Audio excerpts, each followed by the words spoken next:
ولایت نیوز میں آپ کا خیر مقدم ہے۔ نظر ڈالیں گے آج کی اہم سرخیوں پر۔ اردوغان کے سر پھر سجا جیت کا صحرا، یورپ، امریکہ اور روس سمیت دنیا بھر سے مبارکباد کا سلسلہ جاری۔ دمشق پر اسرائیل کے وحشیانہ حملے، سلطان حیثم کا دورہ تہران، 4 معاہدوں پر دستخط، علاقے اور دنیا کے لیے مفید ہوگی ایران اور عمان کی بڑھتی قربت۔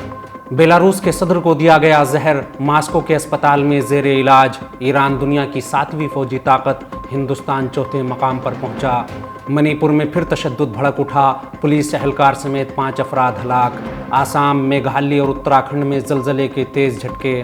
ایران افغان سرحد پر جھڑپ، 3 کی موت۔ اردوغان کی جیت پر شام میں دہشت گرد گروپوں میں خوشی کا ماحول، فائرنگ میں کئی لوگ زخمی۔ پاکستان کی 10% آبادی نشے کی عادی، عمران کو کوکین کی لت، کرکٹ کیریئر پر بھی اٹھے سوالیہ نشان۔ چین مغربی ممالک سے مقابلے کے لیے تیار، ملک کے پہلے مسافر بردار طیارے نے اڑان پوری کی۔ زیلنسکی نے ایران پر 50 سالہ پابندیوں کا منصوبہ پیش کیا۔ فائنینشل ٹائمز کا دعویٰ، برکس میں شامل ہوگا سعودی عرب۔ فرانس میں مظاہرین اور پولیس کے درمیان پرتشدد جھڑپیں، آگ سے کھیل رہے ہیں امریکہ اور اس کے حامی ممالک۔ یوکرین کو F-16 دینے سے نہیں پڑے گا کوئی فرق۔ ولایت نیوز میں آپ کا خیر مقدم ہے۔ قومی، بین الاقوامی اور عالمی اسلام کی اہم خبروں کے لیے آپ دیکھ رہے ہیں ہمارا خاص پروگرام ورلڈ بلیٹن۔ بلیٹن کی شروعات میں نظر ڈالیں گے تہران سے آ رہی ایک بڑی خبر پر۔ سلطان حیثم کا دورہ تہران، 4 معاہدوں پر دستخط، علاقے اور دنیا کے لیے مفید ہوگی ایران عمان کی بڑھتی قربت۔ عمان کے سلطان حیثم بن طارق السعید کے اسلامی جمہوریہ ایران کے سرکاری دورے کے دوران دونوں ممالک کے حکام نے اقتصادی اور سرمایہ کاری کے تعاون، آزاد علاقوں میں تعاون اور توانائی کے شعبے میں تعاون کے حوالے سے 4 دستاویزات پر دستخط کیے۔ اس اجلاس میں ایران کی طرف سے تیل اور اقتصادی امور اور امور خزانہ داری کے وزراء، نیز supreme council of free commercial industrial zones کے سیکریٹری جنرل، جبکہ عمان کی طرف سے توانائی، اقتصادیات اور تجارت کے وزراء نے دونوں ممالک کے مشترکہ تعاون کے دستاویزات پر دستخط کیے۔ وہیں سلطان عمان کے دورہ تہران اور ایرانی صدر آیت اللہ سید ابراہیم رئیسی سے ملاقات کے بعد اپنے عمانی ہم منصب بدر السعیدی کے ساتھ مشترکہ پریس کانفرنس سے خطاب کرتے ہوئے ایرانی وزیر خارجہ حسین امیر عبداللہیان نے کہا کہ ہمارے دوست اور برادر ملک عمان کے سلطان کی میزبانی کرتے ہوئے ہم بے حد خوش ہیں۔ انہوں نے کہا کہ میں اپنے ساتھی سلطنت عمان کے وزیر خارجہ کے ساتھ آپ حضرات کے سامنے موجود ہوں۔ امیر عبداللہیان نے ایران کی خارجہ پالیسی میں عمان کے ممتاز مقام کا ذکر کرتے ہوئے کہا کہ مستقبل قریب میں دونوں ممالک کے درمیان ایک جامع اسٹریٹجک تعاون کے پروگرام پر دستخط ہوں گے۔ عمان کے وزیر خارجہ نے بھی خلیج فارس کے ممالک کے ساتھ ایران کے تعلقات کو مضبوط بنانے کی تاکید کی۔ اگلی خبر میں فساد اور تشدد کی آگ میں جھلس رہی بھارت کی شمالی مشرقی ریاست منی پور کی بات کریں گے۔ منی پور میں پھر بھڑکا تشدد، مرکزی وزیر داخلہ ریاست کے 3 روزہ دورے پر۔ منی پور میں کشیدہ صورتحال کے پیش نظر مرکزی وزیر داخلہ امت شاہ تشدد سے متاثرہ ریاست کے 3 روزہ دورے پر پہنچ رہے ہیں۔ امن کی بحالی کے مقصد سے مرکزی وزیر امت شاہ 30 مئی کو منی پور جائیں گے اور وہاں 3 دن قیام کریں گے اور 1 جون کی رات واپس پلٹیں گے۔ منی پور کے اپنے دورے کے دوران وزیر داخلہ امت شاہ متعلقہ حکام اور مختلف گروپوں سے بات کریں گے تاکہ ریاست میں جاری تشدد کو جلد از جلد ختم کیا جا سکے۔ منی پور میں تشدد کے بعد امن بحال کرنے کی تمام کوششیں جاری ہیں۔ مقامی انتظامیہ اور فوج کے اہلکار لوگوں کو سمجھانے میں مصروف ہیں۔ ذرائع ابلاغ سے ملی تازہ اطلاع کے مطابق ریاست کے 5 مقامات پر فوج کے جوانوں اور مشتبہ جنگجوؤں کے درمیان تصادم ہوا۔ میڈیا رپورٹ کے مطابق امت شاہ کے دورہ منی پور سے پہلے ہی ایک بار پھر اس ریاست میں تشدد بھڑک اٹھا جس میں کم سے کم 5 افراد مارے گئے۔ مرکزی وزیر داخلہ کا دورہ ایسے وقت میں ہو رہا ہے جب اتوار کو ہی ریاست میں تازہ ترین تشدد میں پولیس اہلکاروں سمیت 5 افراد کی موت ہو گئی۔ اس کے ساتھ ہی ریاست میں امن کو برقرار رکھنے کے لیے شروع کیے گئے ملٹری آپریشن کے نتیجے میں سیکیورٹی فورسز نے تقریباً 40 مسلح اکثریت پسندوں کو ہلاک کیا ہے۔ کہا جا رہا ہے کہ یہ افراد گھروں کو آگ لگانے اور عام لوگوں پر گولی چلانے میں ملوث تھے۔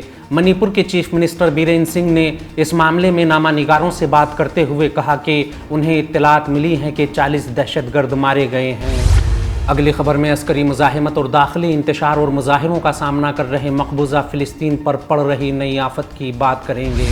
مقبوضہ فلسطین میں آگ ہی آگ، 24 گھنٹے میں آتش زدگی کے 200 سے زائد واقعات۔ اپنی دہشت گردانہ حرکتوں کے جواب میں مزاحمتی تحریکوں کی طرف سے زبردست منہ توڑ جوابی کارروائی کا سامنا کر رہے مقبوضہ فلسطین کے غاصب حکام کو ایک نئی آفت نے آن گھیرا ہے۔ صہیونی میڈیا نے مقبوضہ فلسطین کے مختلف علاقوں میں مجموعی طور پر 176 سے زائد آتش زدگی کے واقعات رونما ہونے کا اعتراف کیا ہے۔ صہیونی حکومت کے واللہ ٹی وی کی ویب سائٹ کے مطابق آتش زدگی کے یہ واقعات ہفتے کی صبح سے لے کر گزشتہ شب کے درمیان پیش آئے۔ ان واقعات کی وجہ صہیونی میڈیا نے موسم کی گرمی اور تیز ہواؤں کو قرار دیا ہے۔ صہیونی میڈیا نے رپورٹ دیتے ہوئے کہا ہے کہ دریائے اردن کے مغربی کنارے پر صہیونی کالونی کے قریب غاصب صہیونی فوج کے اڈے میں وسیع پیمانے پر آتش زدگی ہوئی ہے۔ صہیونی فوج کے ریڈیو کا کہنا ہے کہ فائر بریگیڈ کی ٹیمیں آگ بجھانے میں مصروف ہیں۔ حالانکہ صہیونی فوج نے دعویٰ کیا ہے کہ آگ لگنے کے اس واقعے میں کوئی جانی اور مالی نقصان نہیں ہوا۔ رپورٹ کے مطابق آتش زدگی کے 53 واقعات مقبوضہ فلسطین کے شمالی علاقوں، 32 واقعات ساحلی علاقوں، 28 واقعات بیت المقدس، 24 واقعات جنوبی علاقوں، 22 واقعات مرکز اور 14 واقعات مغربی کنارے میں پیش آئے ہیں۔ اس سے قبل فلسطینی ذرائع ابلاغ نے ہفتے کے روز غزہ کے اطراف میں بسائی گئی صہیونی بستیوں میں 70 سے زائد آتش زدگی کے واقعات رونما ہونے کی خبر دی تھی۔ رپورٹ کے مطابق آگ کا دائرہ بعض مقامات پر اس حد تک بڑھ گیا کہ صہیونی ذرائع ابلاغ نے اسے مہار کرنے میں اپنے فائر فائٹرز کی ناکامی کا اعتراف کیا۔ غاصب صہیونی حکومت کے ریڈیو نے بھی ایک مقام پر اسقلان کے پاور ہاؤس تک آگ کے سرایت کر جانے کی بابت خبردار کیا تھا۔ گزشتہ ہفتے 22 مئی کو بھی صہیونی ذرائع ابلاغ نے غزہ کے قریب واقع ناجائز بستیوں میں آتش زدگی کے واقعات کی خبر دی تھی۔ گزشتہ ماہ بھی صہیونی حکومت کے مرکز تل ابیب میں آتش زدگی کا ایک واقعہ پیش آیا تھا، جس کے باعث چند صہیونی بستیوں میں ریل گاڑیوں کی رفت و آمد کا نظام متاثر ہوا تھا۔ حالانکہ صہیونی ذرائع ابلاغ نے آتش زدگی کے ان واقعات کی وجہ گرم موسم کو قرار دیا ہے، لیکن بعض ذرائع کا کہنا ہے کہ ان واقعات کی وجہ فلسطینی جوانوں کے آتشی غباریں اور پتنگیں ہیں۔ دوسری جانب صہیونی حکومت کے خلاف خود صہیونی باشندوں کے مظاہروں کا سلسلہ گزشتہ روز بھی جاری رہا۔ صہیونی ذرائع کے مطابق صہیونی باشندوں نے لگاتار 20ویں ہفتے سڑکوں پر نکل کر نیتنیاہو حکومت کے خلاف مظاہرہ کیا۔ مظاہرین اپنے ماضی کے مطالبات دہرانے کے ساتھ ساتھ اس بار مہنگائی اور شیکل کے مقابلے میں ڈالر کی بڑھتی قیمت کے خلاف بھی احتجاج کر رہے ہیں۔ اگلی خبر میں گلوبل فائر پاور کی نئی رپورٹ اور عالمی فوجی رتبہ بندی میں ہندوستان اور ایران کی پوزیشن کی بات ہوگی۔ ہندوستان دنیا کی چوتھی فوجی طاقت، ایران 7ویں مقام پر پہنچا۔ دنیا بھر کی فوجی طاقت اور ساز و سامان کا اندازہ لگا کر ریٹنگ جاری کرنے والی agency global fire power data base نے دنیا بھر کے 144 ممالک اور مقبوضہ فلسطین کی فوجی استعداد کے بارے میں نئی رپورٹ جاری کرتے ہوئے کہا ہے کہ ہندوستان دنیا کی چوتھی فوجی طاقت ہے، جبکہ ایران اس فہرست میں 7ویں مقام پر قابض ہے۔ دنیا کی اعلیٰ ترین فوجی طاقتوں کی اپنی تازہ ترین درجہ بندی میں global fire power data base نے ایران کو مضبوط مسلح افواج کے زمرے میں رکھا۔ یاہو نیوز کے مطابق global fire power data base کی اس رپورٹ کے معیار میں فوجی ساز و سامان کی مقدار، مالی اور اقتصادی صورتحال، جغرافیہ اور دستیاب وسائل شامل ہیں۔ اس ویب سائٹ نے یہ درجہ بندی دنیا بھر کے 144 ممالک سمیت مقبوضہ فلسطین کا جائزہ لینے کے بعد جاری کی ہے۔ گلوبل فائر پاور نے ٹینکوں کے بیڑے کی طاقت، میزائل اور راکٹ لانچرز اور فعال فوجی دستوں کی کل تعداد جیسے شعبوں میں ایران کو دنیا کے 10 سر فہرست ممالک کی فہرست میں رکھا ہے۔ اس جائزے میں کہا گیا ہے کہ جنوری 2023 تک ایران کے پاس 4000 سے زائد ٹینک اور 1000 سے زیادہ راکٹ اور میزائل لانچرز موجود ہونے کی خبریں تھیں۔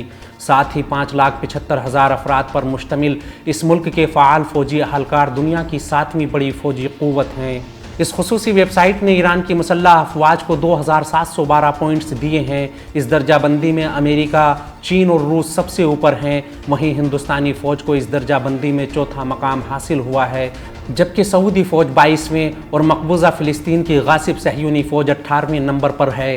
یہ رپورٹ ایسے وقت میں شائع ہوئی ہے جب گزشتہ دنوں مقبوضہ فلسطین کی غاصب صہیونی حکومت کے وزیر جنگ یوآف گیلنٹ نے ایرانی بحریہ کی طاقت پر تشویش کا اظہار کرتے ہوئے کہا تھا کہ ایران خطے میں صہیونی حکومت اور اس کے اتحادیوں کے وجود کے لیے سنگین خطرہ بن سکتا ہے۔ آج کے بلیٹن میں اتنا ہی۔ قومی، بین الاقوامی اور عالمی اسلام کے اہم حالات سے باخبر رہنے کے لیے ولایت نیوز سے جڑے رہیے۔